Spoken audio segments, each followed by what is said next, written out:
That's our friend Bella Gandhi on the TED Talk stage a few weeks ago. More than a decade after starting her Smart Dating Academy, she now boasts a 100% marriage success rate. What?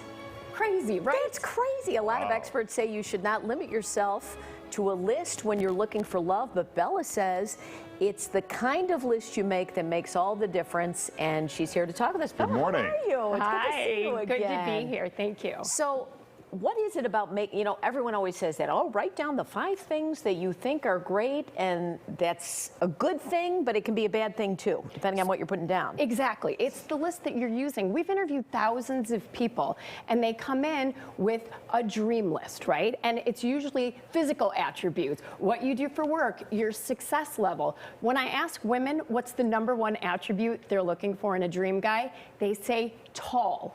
Ideally over 6 feet. Only 12 to 14% of men in this country are over 6 feet tall. So we date for things that we want, but not what we need to be happy. What is this idea of an elevator person? So this is the list that you should make. We call them elevator people because like an elevator, they lift you up, they make you happy. And like an elevator, they also keep you grounded and safe.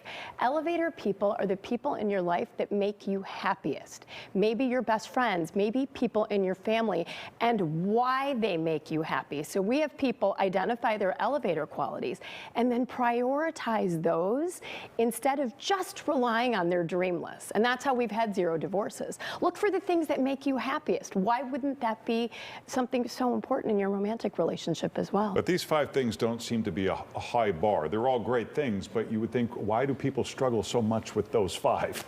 You mean the right side or the left side? Yeah, the right side. You'd be surprised. Like what's on that list in case it went by too fast for people? This is the story that we told in the TED Talk about this particular client, and the people in her life made her happiest because they were positive, they were always there for her, they were supportive, right? But when you think about it, less than 2% of people that we asked this question ever put those kinds of qualities on their dating checklist. So you're right, but we don't think about it in the right way. We think what we want is all that's going to matter in a long-term relationship, and half of first marriages end in divorce. So they're thinking on their bad list, physical attraction and financial security. Those aren't bad things. Exactly. Those are not bad things, but also prioritize. That's more of I call it an incomplete list.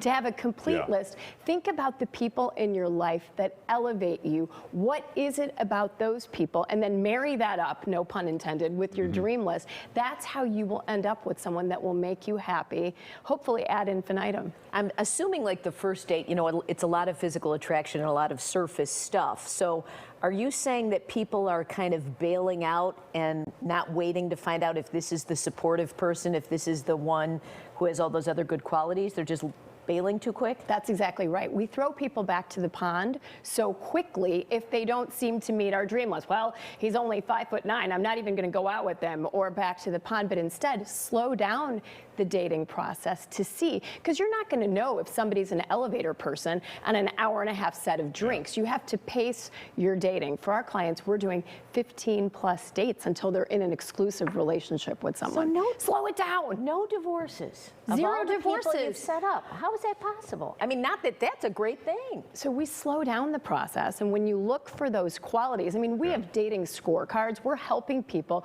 to really navigate this process, because if you think about it, it's one of the most important things you ever do in your life is choosing your partner, and yet we're never formally taught how to do it. Yeah. Here's another tip. Date crazy, don't marry it. That's always my favorite. That's what he always says. Yeah, it's never That's the sinks only one in. I You've been have, saying this forever. It's a good tip. It's a great tip. Available, Bella, for consultation. I won't be starting an institute. And you won't be giving a TED Talk like Bella did. There's a link to her TED Talk on our website. You can also find more information at smartdatingacademy.com. Good to see you again, Bella. Thanks, Bella. Thanks for having me.